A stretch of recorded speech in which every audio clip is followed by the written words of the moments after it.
Now's the time you've been waiting for. We want you to really settle in and get ready to hear from 7 of our startups. I do want to set the stage that the Ag Launch 365 Accelerator is a bit different from some accelerators because it's a real working accelerator. They roll their sleeves up. In the next 3 days, they're making 4 presentations. So we do spend a lot of effort getting this pitch ready, but they're also presenting their scope of work for farm trials. We'll be working with them the next 2 years on the farms in Tennessee, Oregon, Iowa, Oklahoma. And they also prepare a go-to-market presentation. How are they going to go to market? Who are their customers? And we've had a great group of mentors and our entrepreneur in residence, Michael Ott, working with them to help refine that and get that plan together. And then they'll have a little bit of a different pitch for Gen Show on Friday. If you're around, come by the startup station at the Gen Show, 11 o'clock, and these teams will pitch their farmer story.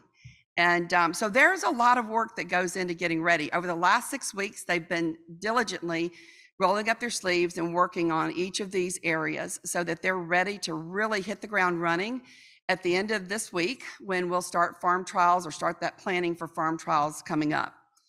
So we do have 7 founders ready to present. We're going to ask you just to hold all questions to the end, and we'll have all founders come back up on stage and we'll take questions at that time. We'll turn the lights up, take some questions, and make sure we're getting those. For those people on Zoom, because as Pete mentioned, we're in many states, and I've said that too, we have several farmers participating via Zoom tonight and others.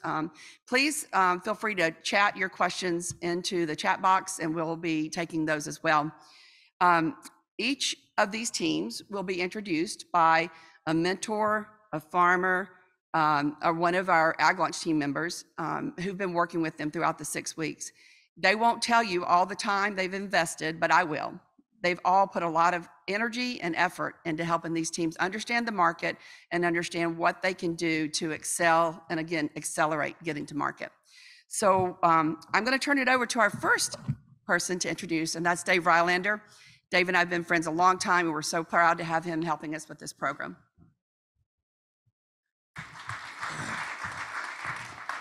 Thanks, Margaret. So it's a pleasure to be here, to be a mentor. I can't thank Margaret and Pete enough for inviting me to do this.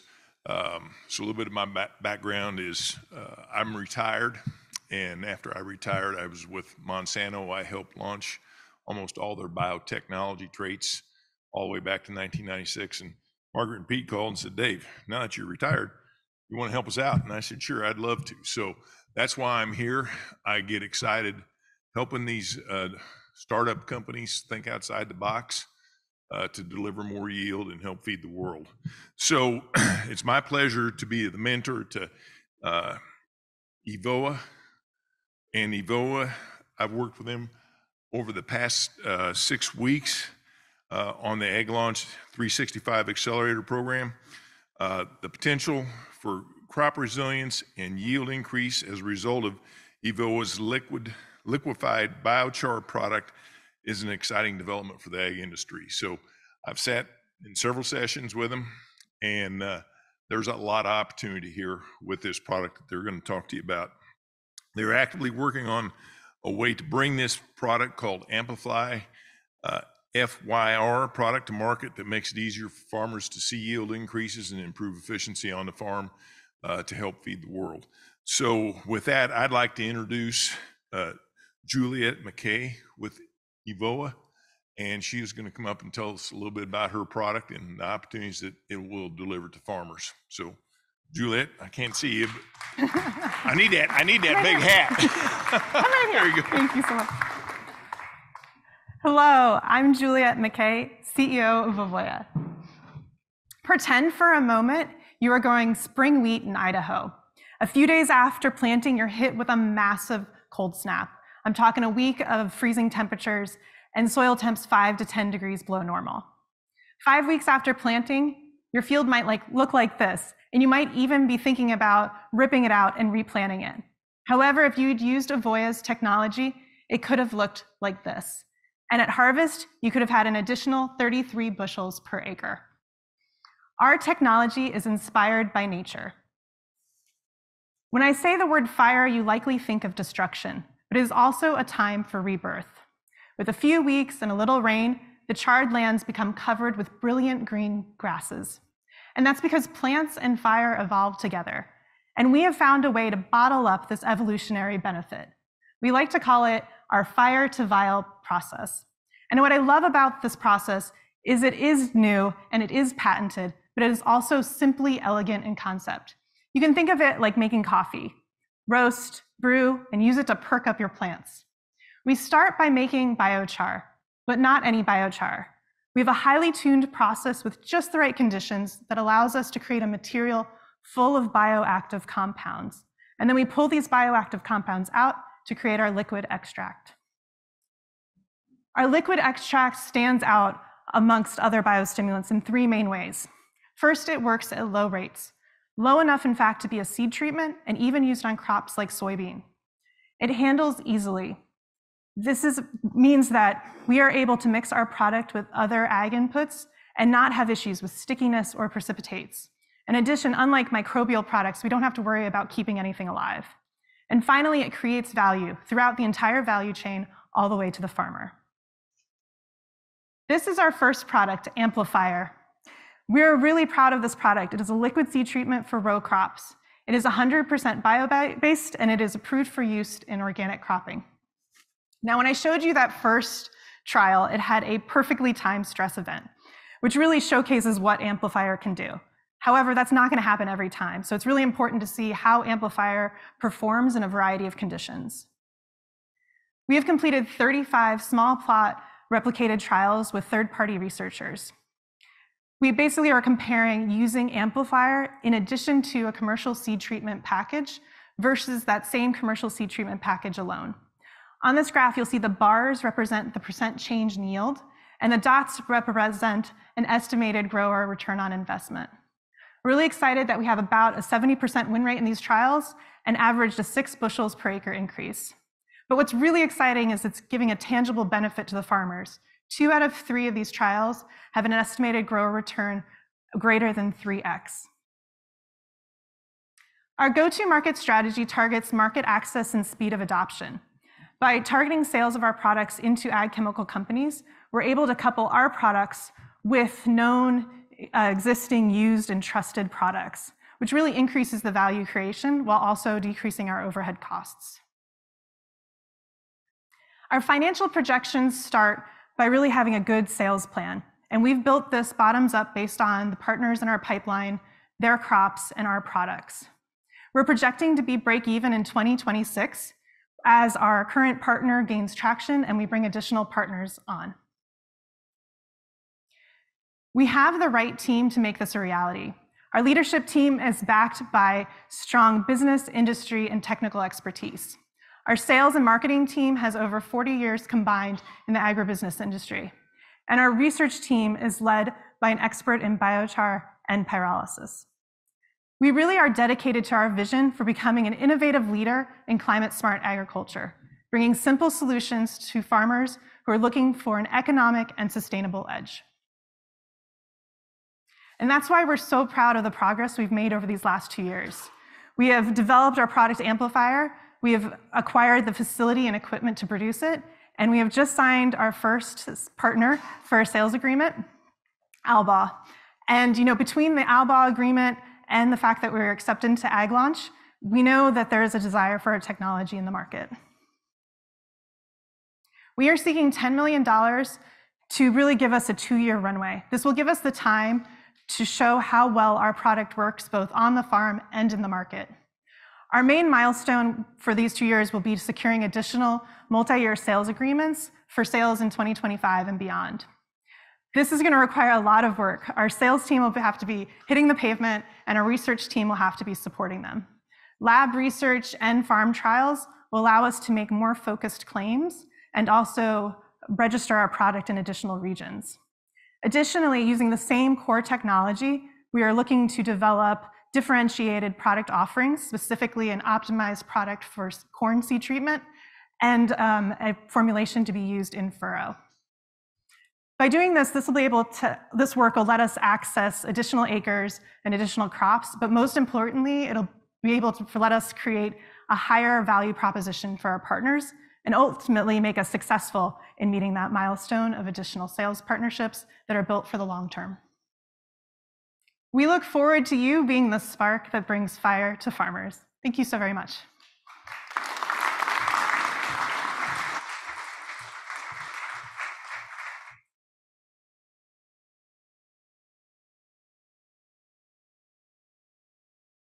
Hello, I'm Michael Ott.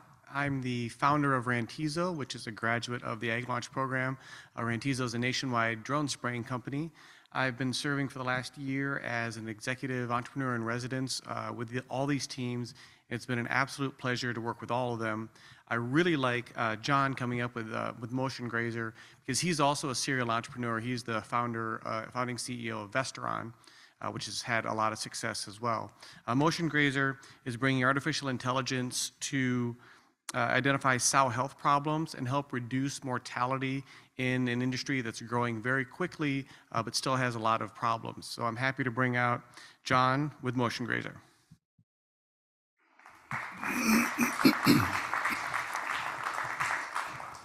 Thank you, Michael. I am John McIntyre. I am the CEO of Motion Grazer AI, and we are using farm-based artificial intelligence to improve farm profitability along with animal health, welfare, and productivity.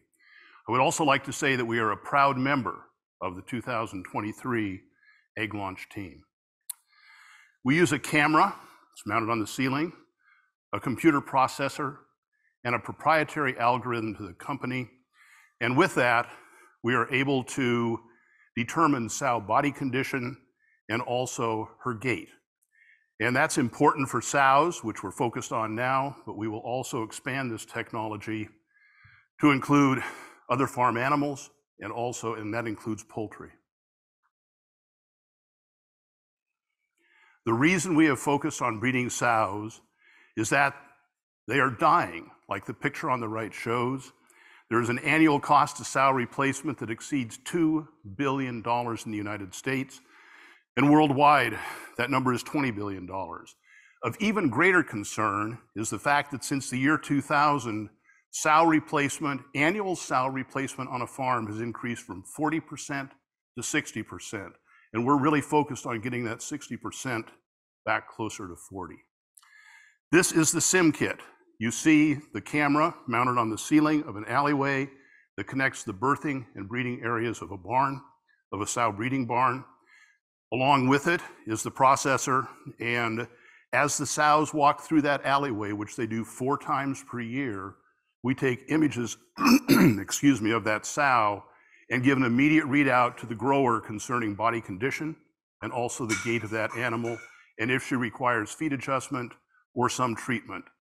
The body condition is similar to that what's done on calipers, which is at the last rib of the animal. Lameness is detected by changes or hitches in the animal's joints as it walks. This automated posture determination is proprietary to the company. It enables us to do body mapping, which lets us determine the loss and gain in muscle and fat, which is body condition. And with that information, we can adjust feed, and that is a significant savings to the grower. We can also determine body conformation and characteristics such as pelvic slope and also the gait of the animal. As we achieve additional pictures of these animals as they go through, we give not only the immediate readout, but we can see changes in body condition over time. And as we collect more data and from numerous farms, we will be able to be predictive and determine and predict sow productivity based upon various body characteristics. The intellectual property was developed at Michigan State University. That's where I first learned of it.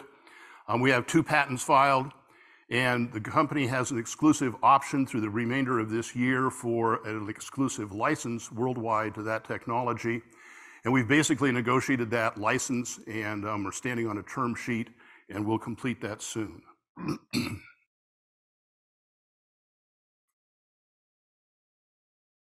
My pictures are not moving. The benefits of this technology is it provides a quantitative assessment of body condition and gait. The second generation product will determine back fat and other important characteristics, And by the third generation product, we should be predictive, and that should be about 18 months from the time we initiate farm trials. The unit is extremely cost effective. One unit will serve in a sow barn, whether it contains 2,000 animals, 500 animals, or 10,000 animals. We are focused on giving a return on investment to the grower of approximately 5 to 1. The outcomes are improved sow health, reduction in mortality and culling, where a 1% reduction can give the grower $10,000, which is about break even for the cost of our unit, and at a 5% reduction, $50,000, that 5 to 1 return that I alluded to. Also, there is an additional savings in feed, about $30,000 per year, and that's a calculated amount from caliper scoring, and feed adjustment is associated with it. And we believe we may also reduce labor, where one stock person costs about $30,000 per year.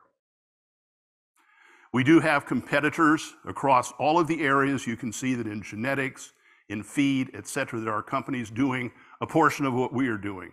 You will notice in our column, however, we are the only fully integrated company, and at least at this time, the only company that is giving predictive information to growers regarding future productivity and outcomes of that animal. We also see a significant opportunity for interacting with these companies in a synergistic way, developing partnerships, because the information that we are gathering on body condition and gait of an animal will be invaluable to those involved with genetics programs for improving genetics of breeding sows. The business model is pretty straightforward. It's direct sales of the hardware, a relatively small gross margin, because our real cash flow comes from an annual fee or subscription for the animals, which we're pegging currently at $4 per animal. Therefore, the cost for the use of this equipment on a 2,000 sow farm would be hardware at about $3,000, $2 per sow for the subscription for a total of $11,000, and then after that, every year is the subscription only, and that's $8,000. Financial projections show us going to the market in 2024. We see about a doubling or 100% increase in growth of sales revenue each year. And you notice with the green bar that we also have very significant gross margins with this type of technology, and they exceed 80% by the end of the 5th year and expect to grow to near 90%. In addition to after 2028, we expect another doubling and an increase in sales to continue to occur. Our go-to-market strategy in North America is again direct. The top 9 producing swine states in the United States are located in the Midwest, so we have a very focused attention. Bordering to the north of that are the Canadian provinces that control 80% of the sow population.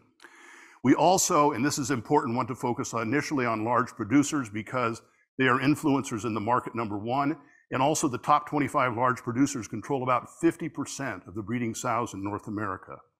We also expect to develop those relationships with some of those channel partners I alluded to earlier, and they would also help bring this product to market. And international markets is in the future, but to let you know, we're looking for specialty products in areas that are either regional or on a country basis into the swine industry, and those would be the ideal partner for us. In addition to myself, Michael kindly mentioned that I started Vestron as the founding CEO, and I've been an entrepreneur for a number of years. Joining me on our board of directors is Dr. Joseph Connor. Joe is the founder of Carthage Veterinary Services and also Professional Swine Management. And through Professional Swine Management, they control about 4% of the breeding sows in the United States.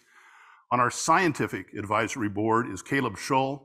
Dr. Schull works for Maschhoff's, and they also have about 4% of the breeding sows in the United States. So we have some significant interest in the industry following us.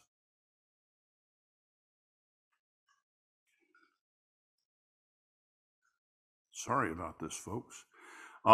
Team members represent integrated disciplines, which we think will help bring us to success. And these are the people who invented the core technology.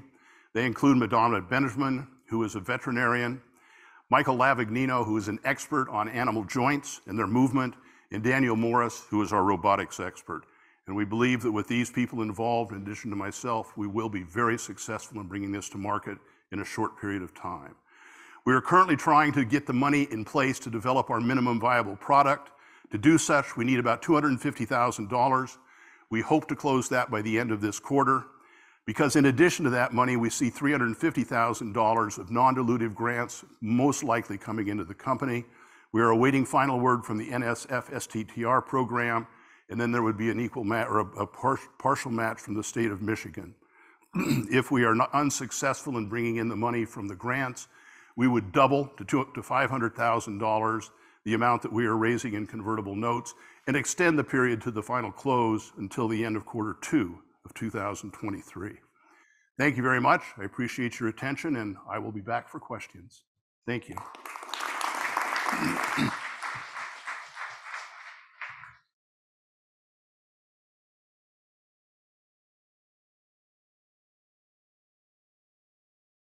Hi, good evening. My name is Hallie Schaffner. I'm a row crop farmer, 6th generation in Northeast Arkansas. We grow soybeans, corn, rice, and wheat.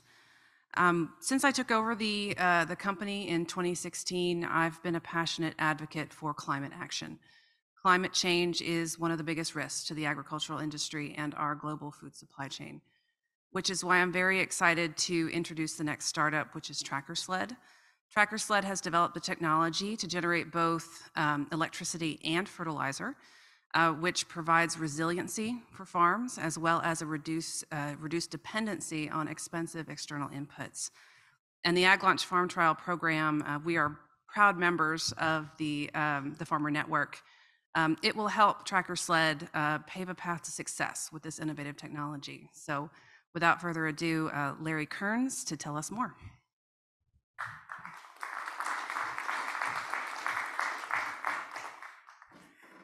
Thank you, Hallie. I'm Larry Kearns, and I founded TrackerSled 4 years ago.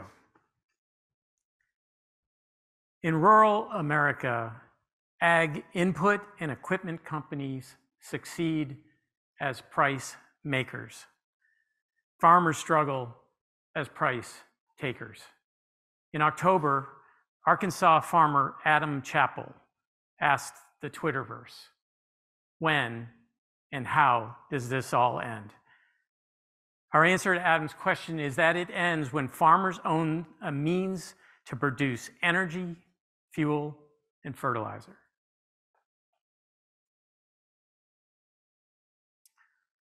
The need for farmer agency is most acute in the Corn Belt, where over 87,000 farmers operate on over 1,000 acres.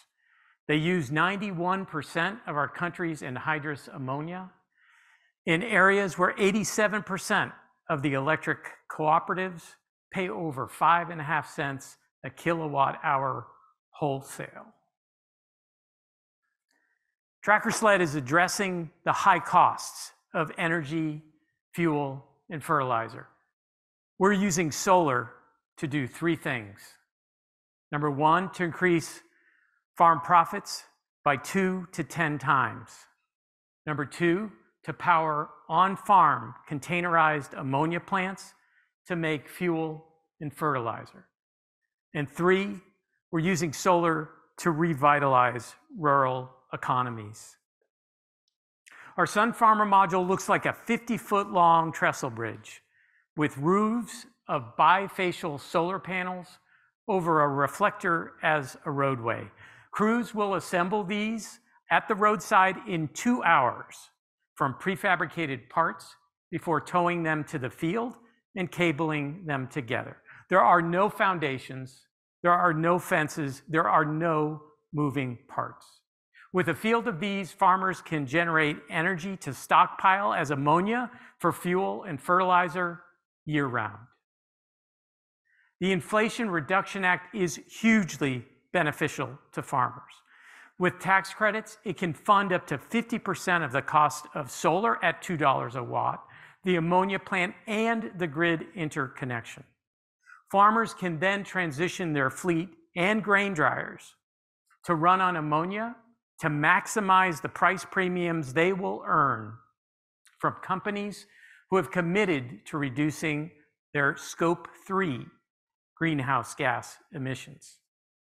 For instance, Cargill must purchase the equivalent of 205 million bushels of carbon-free corn every year starting in 2030. And then ADM must buy more than that 5 years later, and the demand will continue to rise. There is no appreciable supply. If you extrapolate the premium that POET paid for carbon-reduced corn in 2020, farmers will earn an extra $200 to $250 per acre without relying on the Wild West of the carbon sequestration markets. Buyers don't need a separate bin like organic, just a chain of custody. For a farmer, every acre earns more every year. The puzzle pieces are emerging rapidly. Last month, Amogy demonstrated their Class 8 semi. Last year, they demonstrated their converted John Deere tractor. Both these machines run exclusively on ammonia that is cracked on board to provide power to a fuel cell. On the engine side, last year, Cummins announced that the engine that is in the John Deere 9 series will become fuel agnostic, able to run on multiple clean fuels. And Versatile in Canada has adopted this for their large tractor platform. This month, Fuel Positive is testing its first containerized ammonia plant on a farm in Manitoba. Their competitor, AmPower, is taking orders now, and the list goes on. 3.5 acres will provide all the fuel and fertilizer to run a 1,000-acre conventional grain farm or a 2,000-acre regenerative farm.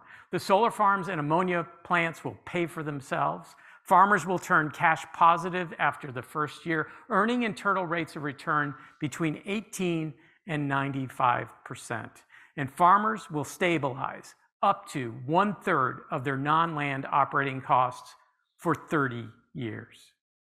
The DOE thinks our competition is other solar racking platforms.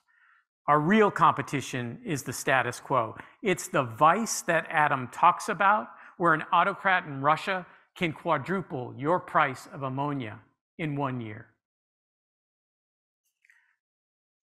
No incumbent solar technology is farmer friendly. Solar developers build solar farms by hand, piece by piece in the field, after surveying and testing and driving piles. We get rid of all of that and the moving parts and any potential conflict with ag equipment. Our Sun Farmer module generates more energy, melts snow, and can coexist with cattle. For rural communities, the money stays local when farmers make fuel and fertilizer with local energy.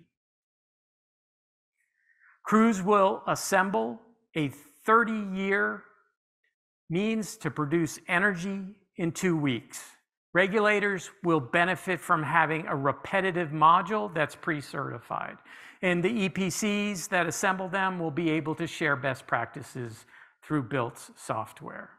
Our ecosystem is based and uses distributed manufacturing to avoid the bottlenecks of labor and materials for a technology that needs to scale rapidly. Tracker Sled licenses EPCs, these are renewable energy contractors, to build solar farms in weeks, not months or years, and we split a 4% royalty with them. We found our most qualified farmers by funneling our TAM through 6 filters. The resulting 4.5% of our SOM represent $438 million in licensing fees. Our go-to-market strategy has 2 prongs. Tracker Sled will sell small installations directly in new territories to recruit EPCs. Those EPCs will then go on to sell large farm installations. By 2029, we will have accrued $14 million in profit. With our EPC sales channel, our capital needs will be modest, so our investors will still realize a 35% internal rate of return in 5 years. I've been an architect in Chicago for the last 38 years. My firm and I have won many awards. Some of our partners in construction I've known for over 35 years. Others, like Built, are new. Built will create 3D intelligent digital assembly instructions for our EPCs. We need to raise $1 million to fund a 2-year trial, which we will prove cost, generation, time, and safety. If you're an investor interested in knowing more, please contact us. We've got Adam's back.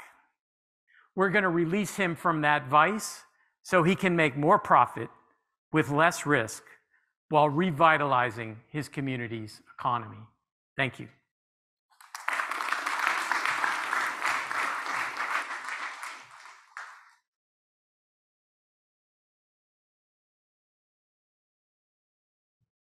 Good evening.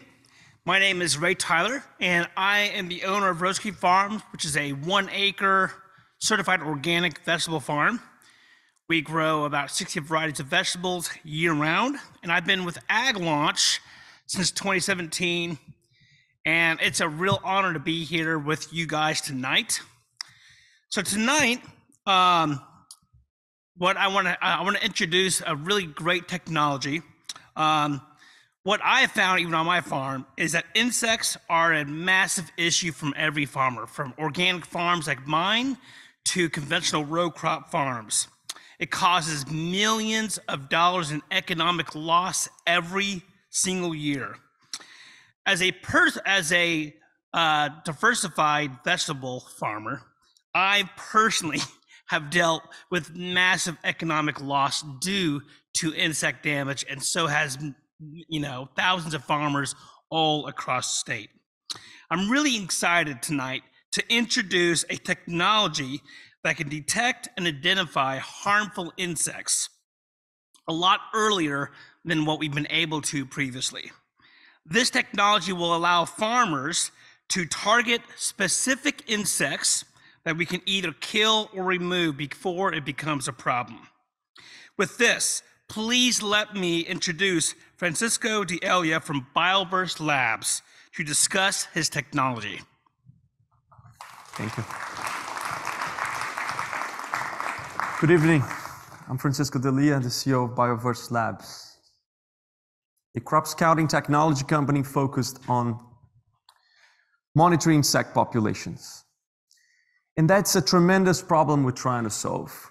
Crop loss in US yearly takes $40 billion out of our tables.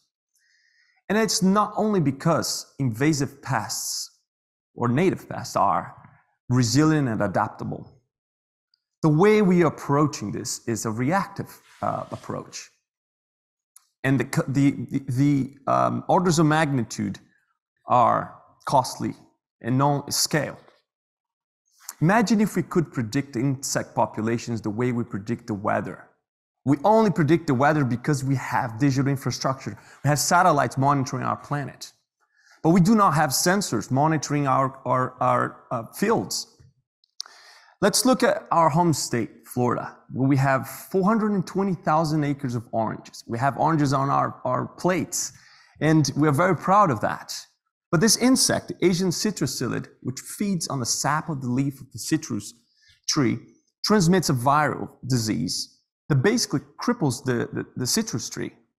A citrus tree will normally live for 30 years, and now it's barely able to produce 60% of its normal yields for only 10 years.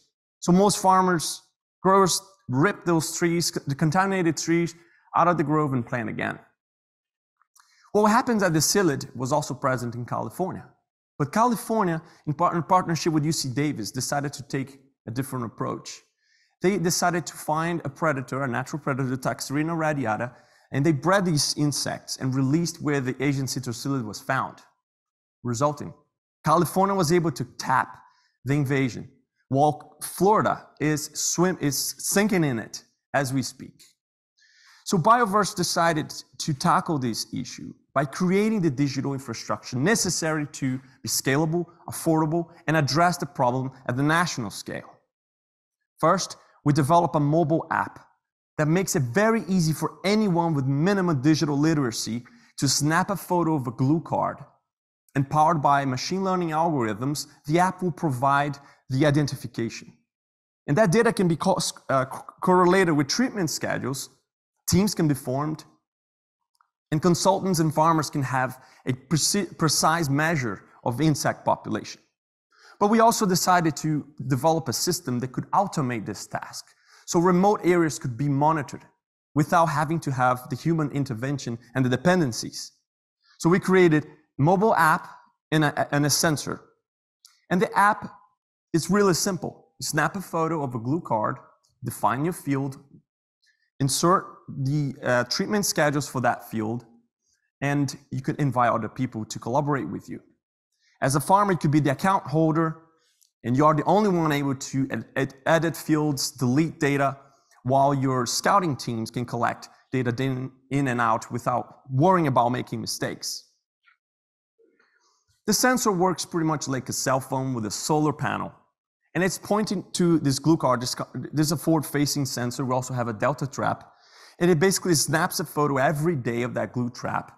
And if there is an insect, a targeted species on that glue trap, it will send a notification to the biomap interface almost instantly. It's a matter of 6 or 7 minutes for the farmer to receive a notification that there is a harmful species being detected.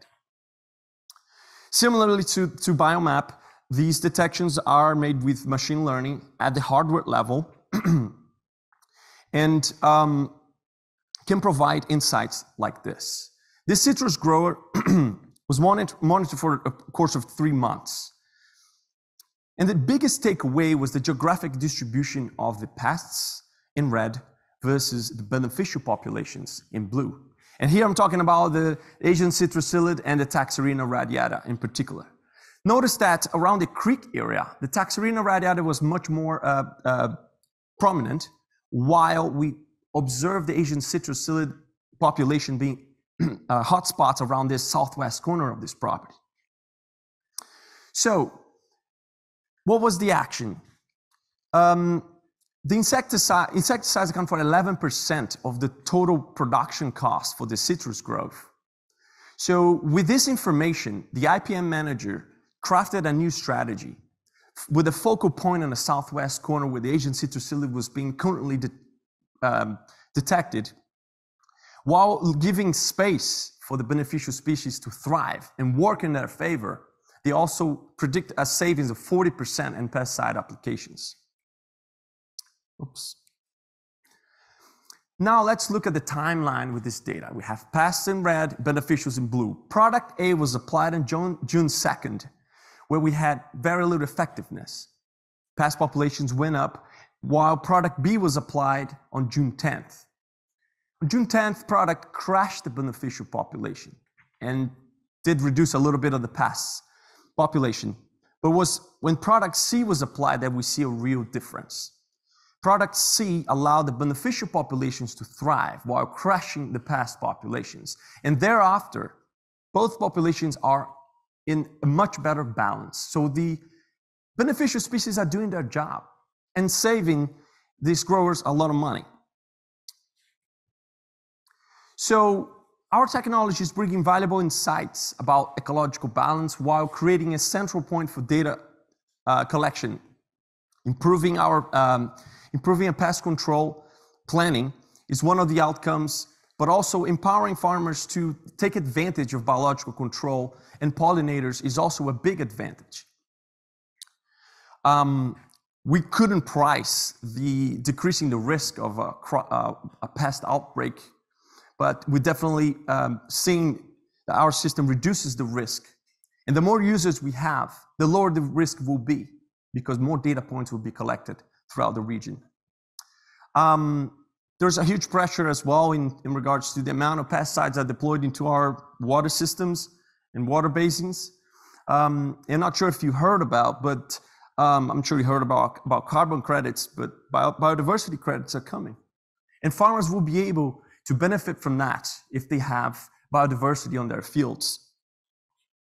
So when it comes to pricing, we calibrated this based on citrus groves in Florida, and Biomap will cost $5 per acre a year, while the biosensor is at $1,300 per unit a year, and that has a lot to do with the current chip manufacturing crisis.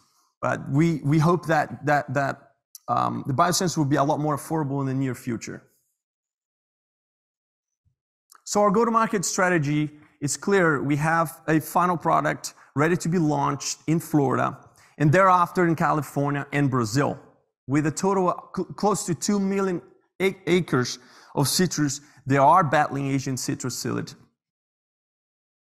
We're also very proud to announce that we received our first product order from the USDA for a national program. Obviously, it's a smaller program now, but it has the potential to be a national program for monitoring fruit flies. There is over 30,000 monitoring locations in the US alone. They are made today by foot and by people. Automating this process could give USDA a lot more data points. So we have an incredible team of co-founders. Basically, all our dev teams are late co-founders, early or late co-founders in the company. I have 15 years of building digital infrastructure for governments in 3 different continents, and I'm a bit obsessed about it. But the man behind the wheel is Christos, my partner. He's been very strong in the aerospace industry. Matter of fact, he's the one behind the computer vision softwares and cameras that make our planes parts. So he's one of the top specialists in computer vision, and has been leading our software development and product development. Could not forget to mention Dylan is sitting here with us. He's our Chief Operation Officer, and he's been the father of biosensors, been working with us for several years now. We are raising a seed round in Q3 this year to basically launch Biomap in Florida and scale up the fruit fly program with the USDA. We also aim to bring in early 2024 the production of biosensors to China, to Shenzhen, China, to reduce that cost of production. We're also very glad that we were selected for this program with AgLaunch, and we will start our row crops field trials here in Tennessee and throughout the states. We're interested in meeting with farmers growing corn, cotton, wheat, and soy, so we can do this, start planning our trials the next few months. So I'm sure you all use that Waze app for navigating, where you see potholes and traffic and problems. That's an app that was built by the collective. So that information can be considered a digital infrastructure. That's the similar approach that we are taking here. We would like to call it that. We are here to outsmart pests together. And with that, thank you so much. If you have any questions, you want to follow up, please shoot me an email. Thank you.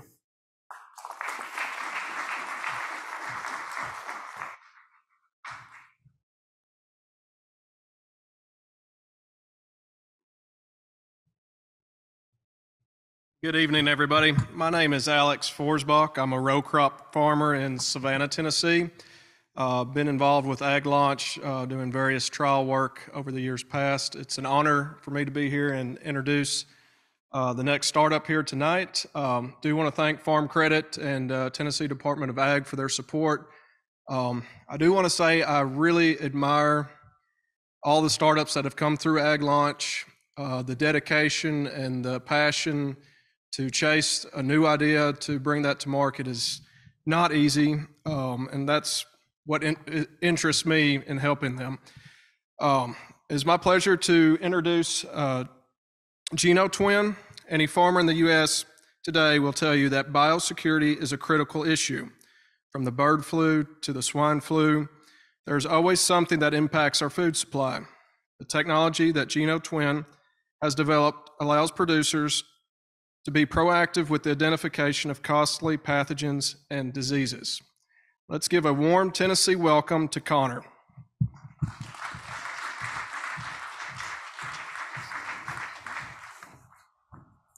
Hi, everyone. Thank you so much for coming tonight, and thank you for Ag Launch for organizing this. We've really enjoyed working with you over the past year and having a great time, so thank you. My name is Connor Dowling, and I'm the CEO of GenoTwin. GenoTwin is revolutionizing livestock biosecurity and diagnostics. Using the power of genomics and artificial intelligence, we enable producers to reduce mortality and healthcare management costs for livestock. This is a photo of Brittany and I at one of Europe's largest pork producers last year, Brittany being a senior scientist on our team. We were invited over because they knew what we were up to at GenoTwin and are experiencing major problems with livestock infectious disease outbreaks.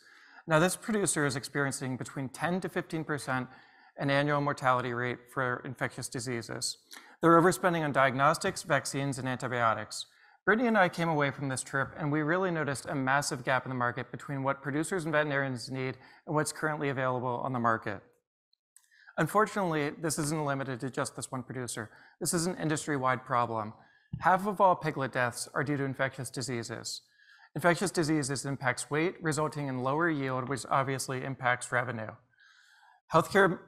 Livestock producers are constantly overspending on healthcare management, which I just mentioned in the previous slide as well. Now, the meat production industry has tripled over the past 50 years, but despite this growth, livestock diagnostics, antibiotics, and vaccines remain extremely antiquated and narrowly focused. Am I wasting my money on old technology? This is something we've heard echoed time and time again from producers and veterinarians we've worked with. PCR tests were developed in the late 1980s, with the first swine-specific test being developed in 1993. They're extremely narrowly focused on single pathogens with very limited results, simple, positive, or negative. And I'm sure you're all familiar with PCR over the past couple of years. Now, what if I told you there was a way to predict and detect infectious disease outbreaks before they occur? Enter GenoTwin. From these same common tissue samples that are used as PCR, GenoTwin can identify all expressed pathogens, co-infections, pathogen strain, animal response and severity, drug resistance, and geoorigins. We come up with an action-oriented, decision-focused report summarizing our findings, levels of concern, and implications for production. We leverage common pooled samples found around the farm with absolutely no infrastructure actually set up on the farm.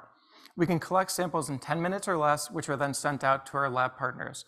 Our lab partners sequence the data, which is then sent back to us. We analyze the data on our platform, which is then returned to the producers. We're flipping the old model on its head, moving from a reactive model to a proactive one. Whereas with a reactive model, I see symptoms, I suspect certain pathogens, and I go in testing specifically for those pathogens, and I get back a simple yes or no answer. With our approach, with those same samples, we do a totally agnostic approach of all pathogens that might be within that sample. And not just that, we also include strain, resistance, and host response. This is a totally revolutionary amount of information compared to what is collected nowadays. Now let's dive a little bit deeper. With PCR testing, 1 bit of data is collected from those samples. With GenoTwin's test, we collect 10 billion times the amount of information.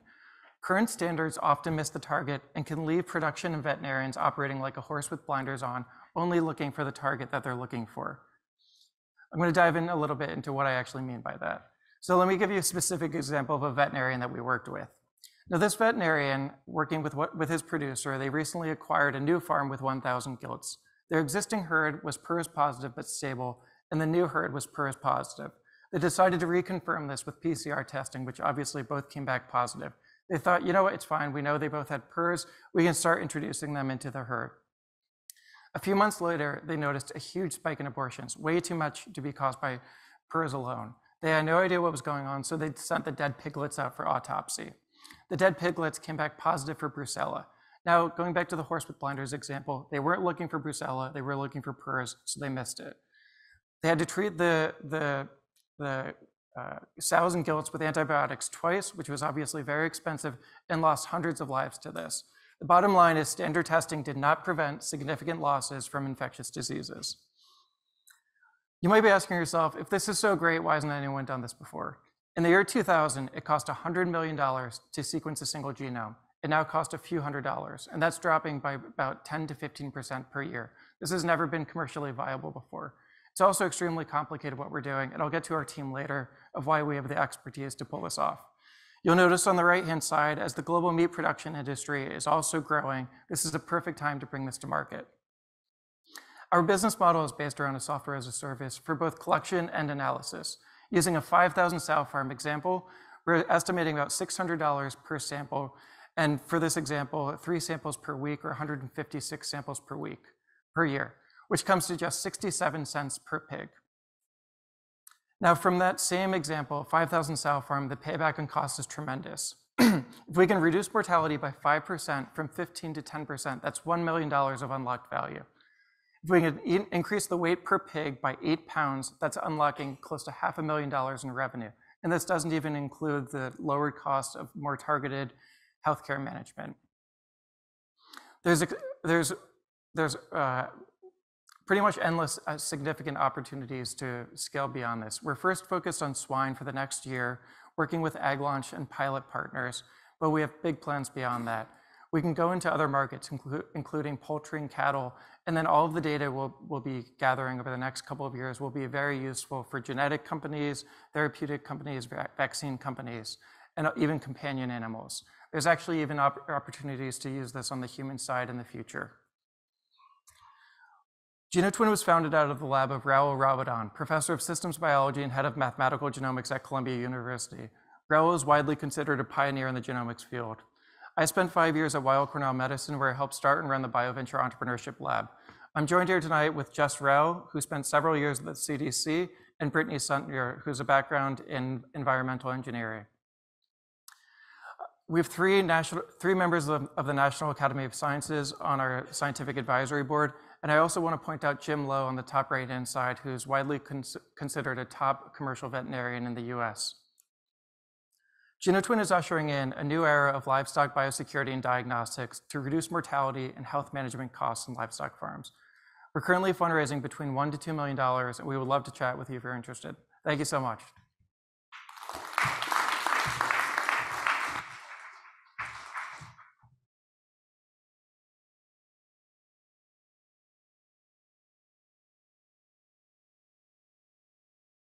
Good evening. Gavin Williams, AgLaunch employee. Going to introduce Repo Health Technologies team to you. Got the pleasure of working with Jim the last 6 weeks. I've enjoyed it. He has really grown. When he first came, I didn't really know if he kind of knew, his product and all, but I think from all of our coaching and all, I think he's done a really good job, and I'm excited to see him present here to everyone. But I'll give you a little bit of a kind of a background on what he's trying to prove and what his technology does. He's created a device for in vitro fertilization to help, increase the percentages of, viable embryos produced by using the cow's natural body temperature instead of a local, incubator at a fixed temp. So he has the device that we do intravaginal that he'll explain all to you. And I'm really excited to introduce him. Mr. Jim Donahue, Repo Health Technologies, and he's also a human fertility specialist also. So welcome, Mr. Jim.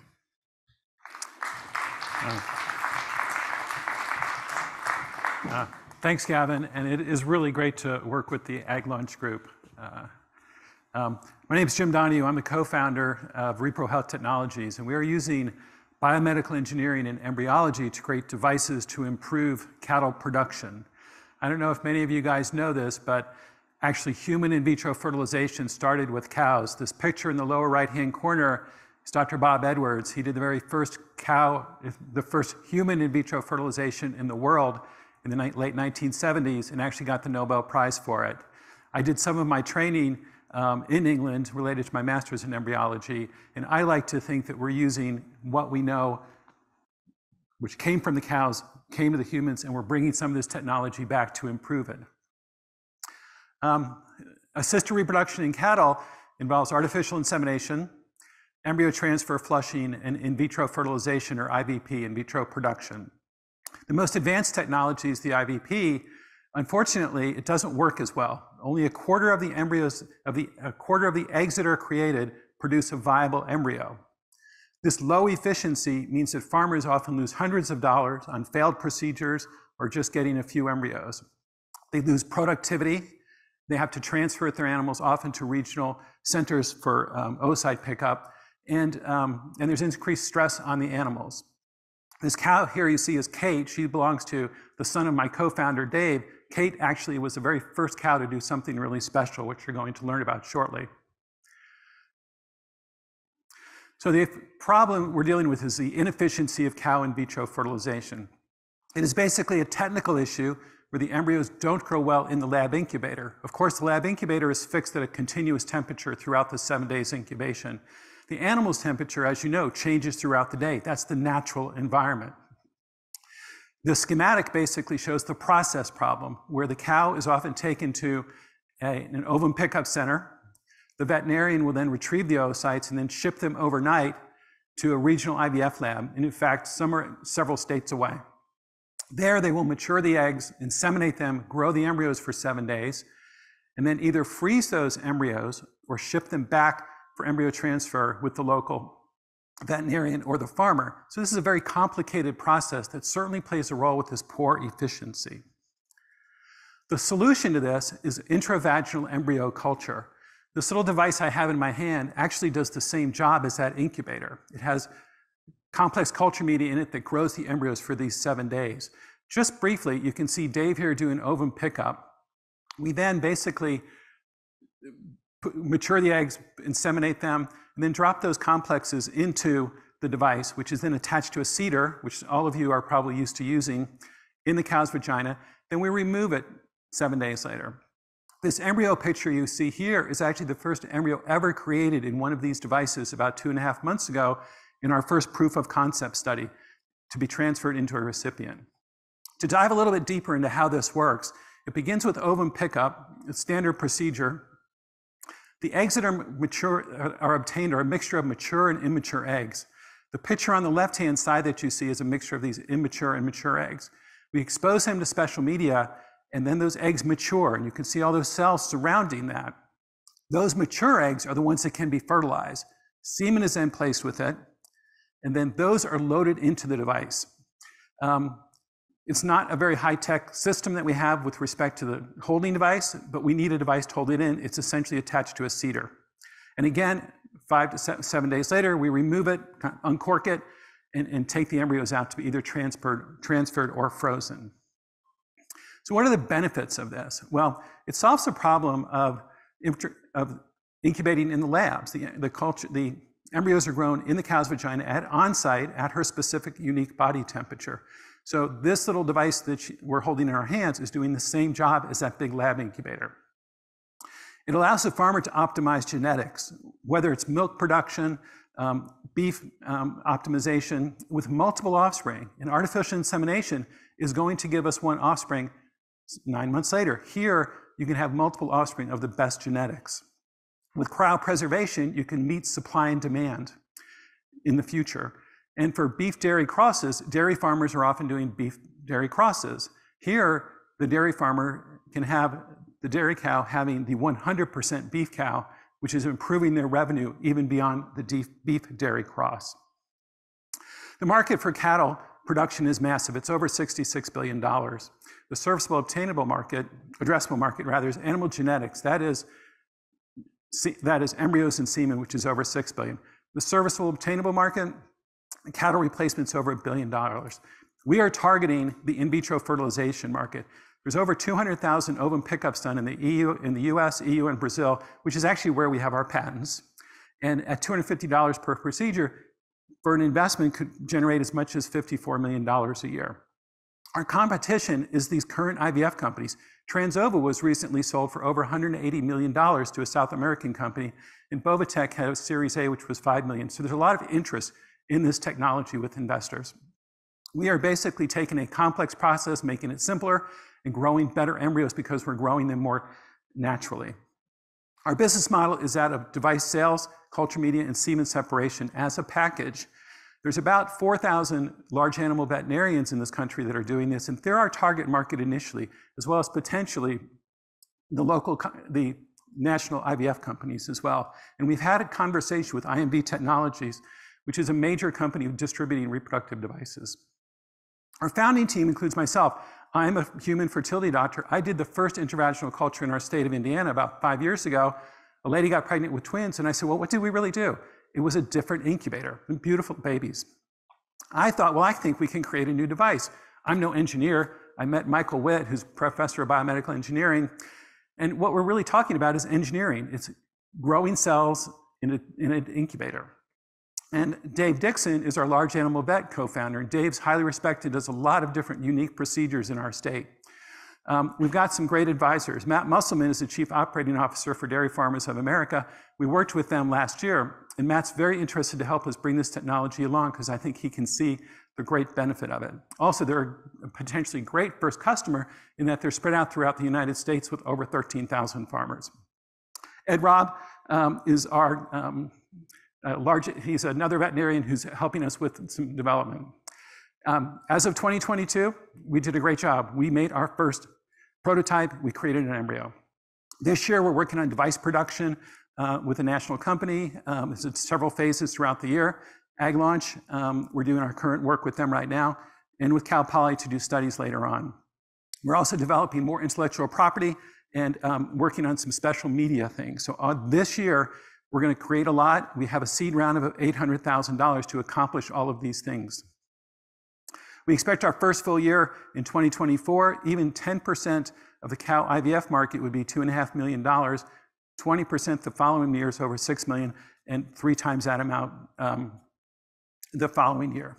And again, I mentioned our seed round, which would be enough revenue, enough money to help us get through manufacturing, farm trials, et cetera, that I have on this slide, which would give us a runway of about 18 months. I would like to thank everybody for listening to my chat here today. We'd like to have farmers become, since they're the real stakeholders in this, become investors with us. And please take a shot of the cue card for my contacts. So thank you.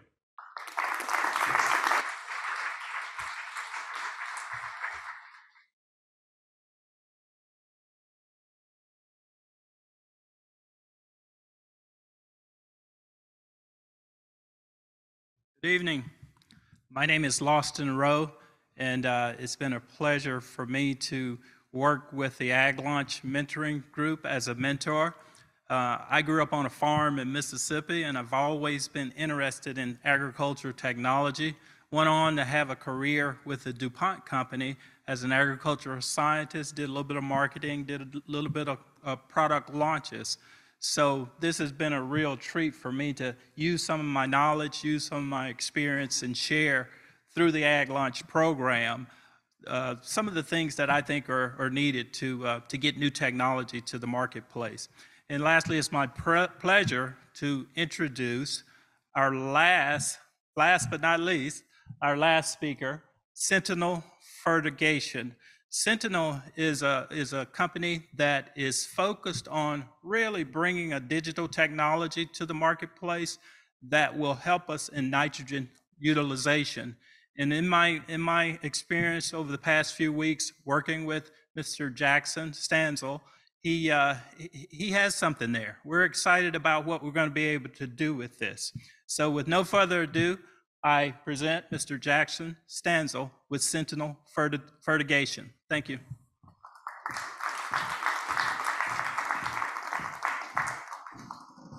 Thank you, Lawston, and good evening, everybody. My name is Jackson Stanzel. I'm the founder and CEO of Sentinel Fertigation, based in Lincoln, Nebraska. At Sentinel Fertigation, we're leveraging satellite imagery and geospatial data to empower precision nitrogen management, especially for farmers who fertigate. Right now, we're facing a nitrogen management dilemma in agriculture, and farmers are bearing the brunt of this wicked problem. At the heart of this problem is an agronomic one. The agricultural nitrogen cycle is incredibly complex. There are many different ways by which nitrogen can become available to plants, and it really leaves farmers with uncertainty about how much, when, and where to apply nitrogen. Additionally, nitrogen management has a money problem. Over the past 2 years, we've seen nitrogen prices skyrocket to all-time highs, making an expensive item on the cost of production for farmers even more expensive. Additionally, we've seen an increased scrutiny on the sustainability and environmental impact of agriculture, and farmers are going to be under increased scrutiny over the coming years over the impact that nitrogen is having on greenhouse gas emissions, as well as freshwater resource quality. Right now, farmers are using a variety of solutions to solve this nitrogen management challenge, but by far the most common is that they're using their intuition and experience alongside their agronomists to determine the appropriate time and amounts of fertilizer to apply. While more quantitative methods are coming onto the market, these methods often are low throughput, inconsistent, or don't provide data in a timely enough manner for farmers to take action. Our solution to the nitrogen management problem is N-Time. N-Time is a software platform that allows farmers to maximize their nitrogen use efficiency without acquiring any additional equipment for their farm. N-Time, at its core, has our patent-pending image-based nitrogen application scheduling technology. This technology works by ingesting satellite imagery, turning that satellite imagery into analytics using our patent-pending framework. These analytics isolate nitrogen impacts from the impacts of other yield-limiting factors.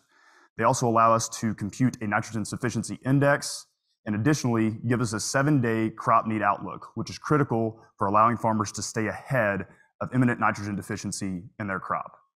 These analytics are then translated to recommendations that are as simple as they possibly can be for a farmer to take immediate action. We offer a recommendation about whether or not the farmer should apply additional nitrogen fertilizer to their field, and these recommendations are delivered via text message and soon push notification delivery. The system can also generate prescriptions for these applications on demand. I led the development of N-Time as a master's student in agricultural engineering at the University of Nebraska-Lincoln. Our research was conducted through on-farm research trials between 2019 and 2021. And in those on-farm research trials, we demonstrated that N-Time recommendations can improve nitrogen use efficiency by 25% versus current farmer management, and that we were able to save 43 pounds of nitrogen to the acre for farmers using these N-Time recommendations. What we believe separates our solution from other solutions on the market is that we're able to offer predictivity while also relying on high-resolution, field-specific image data that is coming from the NDRE index, which is actually much more responsive to crop nitrogen status than other vegetation indices, including the more commonly used NDVI, which you may be familiar with. Additionally, our framework isolates nitrogen in real time as the potential yield limiting factor that actually is influencing the crop, and unlike other imagery technologies, is able to separate nitrogen from other yield limiting factors such as water stress, pests, and disease. N-Time also offers timing recommendations, unlike other platforms that prioritize rate recommendations, which allows us to apply this technology on both variable and uniform fields with positive outcomes. This makes it unlike most other precision ag technologies, which really rely on field variability to demonstrate an ROI for farmers. Lastly, N-Time offers a number of fertigation management tools, which makes it an ideal solution for farmers who fertigate. Before I go any farther, I'd like to define fertigation. Fertigation is the practice of applying fertilizer through an irrigation system. And it's actually a subset of chemigation, the practice of applying chemicals through an irrigation system. Worldwide, the chemigation market is expected to reach $19 billion by 2027, and that's being aided by a growth in fertigation practices in the US. Between 2013 and 2018, the USDA data indicates that there was an 18% growth in grain corn fertigation. We saw similar increases in wheat, sweet corn, edible beans, and vegetables, and other crops during that same time frame. To attack this overall chemigation market, we're going into a beachhead market that is fertigated grain corn acres in the central United States, particularly in Nebraska, Kansas, Colorado, and Texas. The reason why this is a great beachhead market for us is that nearly 33% of the currently fertigated grain corn market in the US is in our backyard, right in Nebraska. In 2022, we made great progress towards capturing this beachhead market, operating on 8,000 acres with 23 farmers in both Nebraska and Kansas. Possibly most importantly in our 2022 traction is that our research partners from our on-farm research collaborations at the University of Nebraska-Lincoln became customers.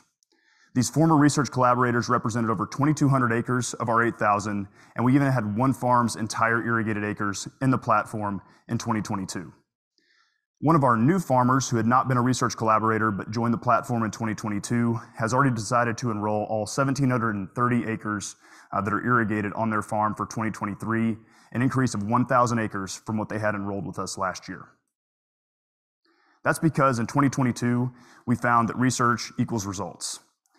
In 2022, we were able to improve nitrogen use efficiency by 23% for farmers, saving 42 pounds of nitrogen to the acre and saving $40 per acre off of their nitrogen spend.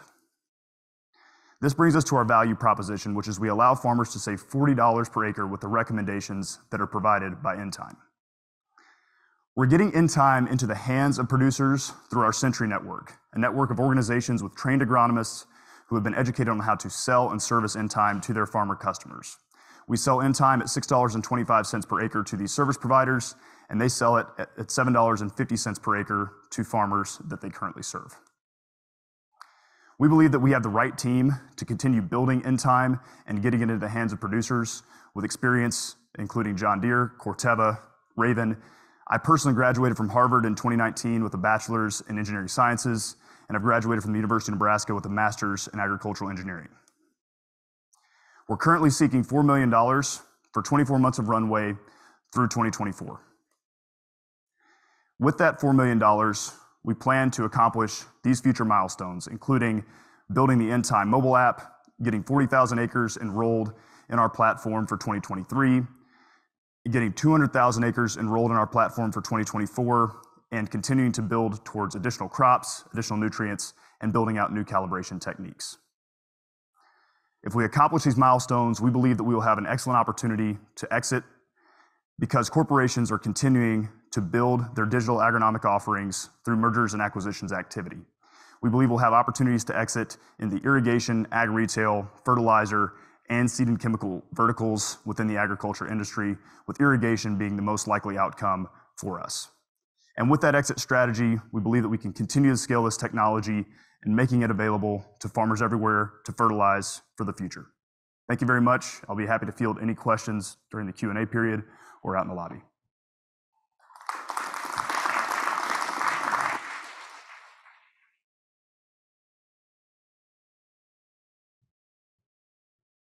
All right, as all of our startups come out, we're gonna have the lights come up, stop the blinding light maybe, and get to see you all. How many of you learned something new tonight? Who needed a glossary? Yeah, if you're not familiar with some of what's going on in agriculture, there are a lot of new terms here. We've learned a lot ourselves in working with these teams, but we're super excited. Kelly, did you? Oh yeah, you're. So we're going to take questions now. Our farm team, Paul, Kennedy, and Gavin. Okay, Gavin's going to be the mic man. So raise your hand. Thank you. If you've got a question, raise your hand. We've also got our friends on Zoom who have some questions that have come in as well. And so we will pass this mic right down to people. Answer. We practice by asking your favorite color, what do you think about the weather, those kind of things. So I know everybody's going to do a great job. But would you join me in showing some appreciation for them? What great job they did. Yeah. All right. Do we have a question from the audience here, or should we take one from Zoom first? Don't be shy. There we go. Thank you.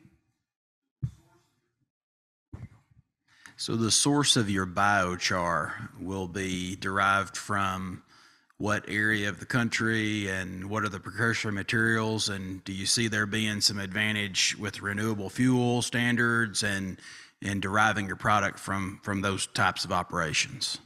Sure. Right now, our amplifier product is derived from softwood.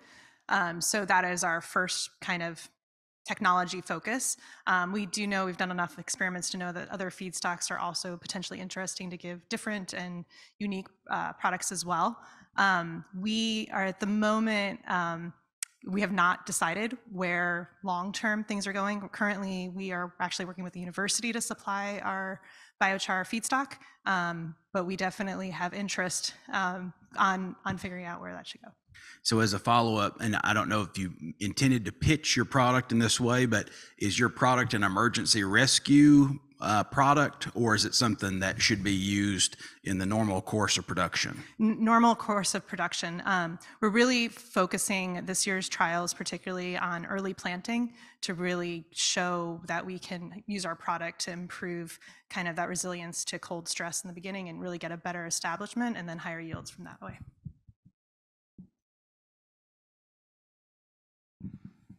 Next question comes from Zoom. Nick Winberg would like to know about the recent passage of the Inflation Act.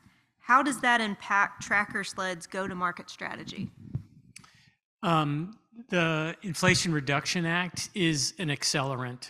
So it won't impact our go-to-market strategy, but it'll just make the number of adoptions go that much faster. So I think it's completely in line and supportive of our strategy. More from the audience here. All right, sorry, I don't want to monopolize, but there was a lot of really good technology there. So relative to the genomics process, so obviously none of us wish for African swine fever to land in the US, but in that situation, if that were to be an outbreak, or are there other foreign animal diseases that you feel like you could mitigate or you could help respond to if they were to land? And obviously we don't want that as an accelerant for your product or anybody else's, but would that be a more profitable opportunity for you and the product that you've developed? That's a great question. So part of our platform is focused on emerging diseases and early detection. So, you know, as you mentioned, African swine fever is front and center of that. If you go to any airport, there's posters and flyers up about it. So we're looking closely into it, and we're, you know, developing capabilities around early warning systems is what we're calling them. So that, you know, other producers around the country, if there's an outbreak or presence in, you know, area X, companies in, you know, area Y can start preparing for it. What we're calling a heat map feature, kind of similar to the New York Times COVID heat map. So it's something we're thinking about. I don't know if that answers the whole question, but I need that hat to see you back there with the. We have another one from Zoom. This one for Sentinel irrigation. Can your technology be used on non-irrigated acres?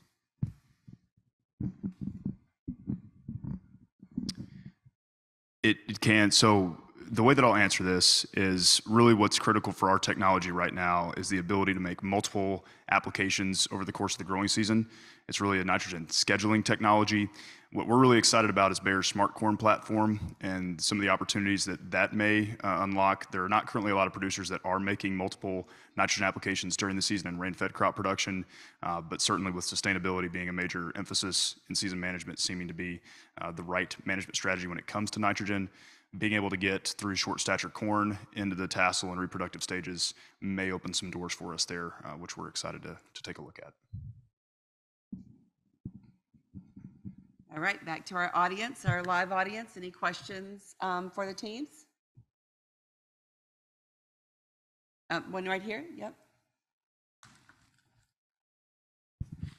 For John, just wanted to talk about customer concentration and how you see that impacting how you can roll out your product to market.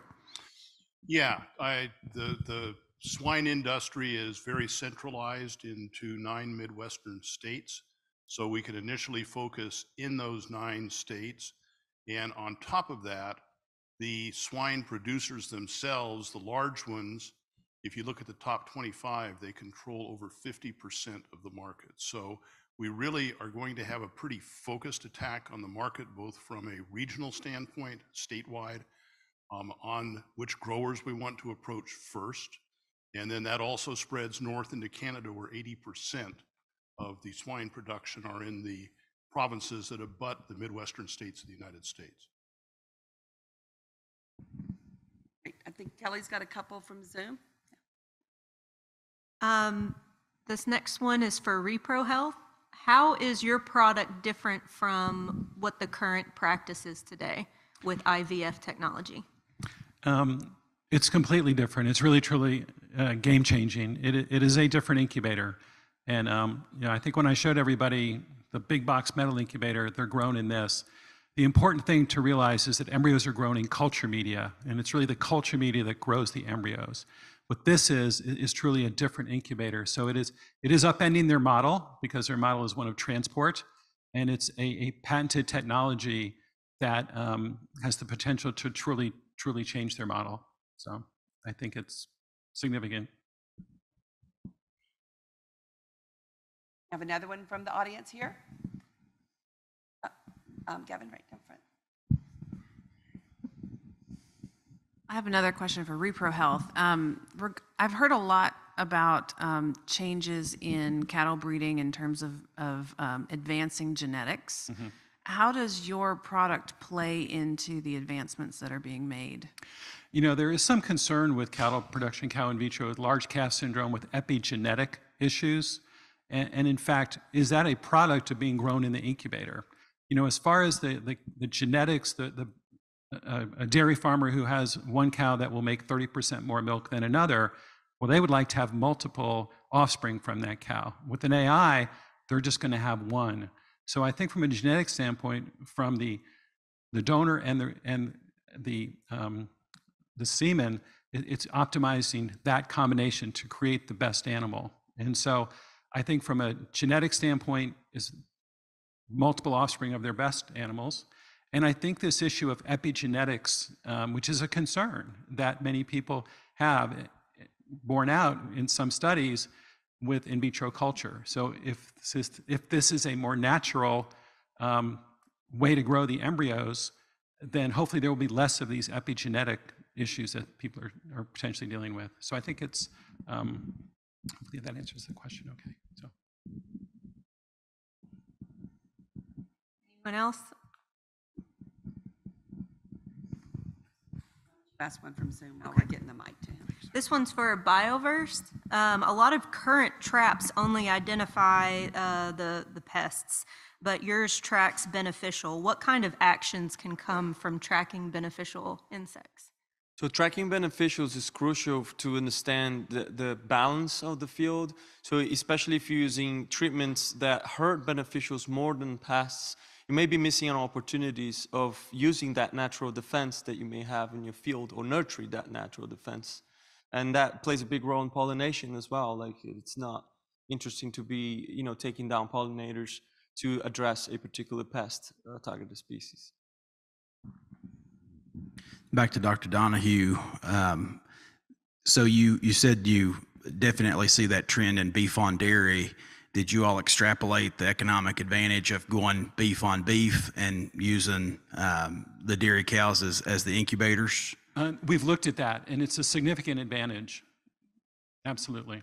Is that going to play into, you think, the demand for your product? Obviously mentioned that, but yes. Is that you think a driver in the adoption of your technology? I believe so, and especially for the dairy farmers, absolutely. I think a quarter of them right now are beef on dairy, and I think it's been growing substantially over the last few years. So yes. Tons of opportunity with that opportunity right there. Yeah. I had a Wagyu. I couldn't afford a Wagyu steak, but I think a Wagyu cow is like $30,000. So I think there's some substantial benefits to the farmers doing that. Yeah.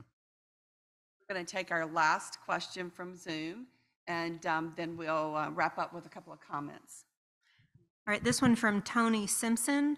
This one's for Tracker Sled, so we can pass the mic down. How do the economics of your system work if there are no incentives available for the capital expenditure necessary? Yeah, so the subsidies that are made available by Inflation Reduction Act are rather unique in their generosity right now, right? So that definitely is an advantage, and that will stay in place for the next 10 years. The REAP grants have existed for a long time. They're both grants and loans, and those have been inflated through the Inflation Reduction Act. to upwards to $1 million per grant. So there will be a window of time when the potential for returns gets to those 95% internal rate of returns if you're in a solar-friendly state that has SRECs and so on, and you stack all these advantages. But even when those sunset, even at the 18% internal rate of return will be twice that of purchasing more farmland. So our objective is to have that investment be at least 3 times as valuable as purchasing more farmland. So the answer is it will go down to a respectable internal rate of return, but for the next decade, it will be extremely high. All right, we're going to call it good at this point on questions. If there are others, for those here in person, we welcome you to join the teams out front. We'll be open till about 9. And so that gives us a little more time to mix and mingle and for you all to talk with these founders. Join me one more time in recognizing the effort and the time that these folks have come into. And one of our introducers mentioned the courage it takes to be an entrepreneur. And I think that that's something worth recognizing too. So let's give them a hand.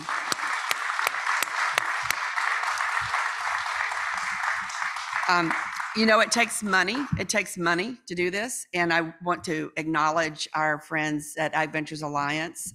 They're here, Spencer Stensrud and Jordan Colby. They've invested in these teams and they've been longtime partners. Our longtime partner friends, Inova, are also here in the audience. And we're looking forward to them taking a hard look at these companies as well.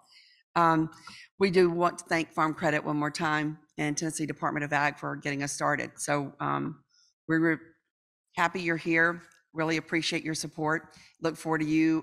We look forward to sharing success stories about these companies in the future. Please join us out front for another drink or some cocktails. No, thanks. Good night.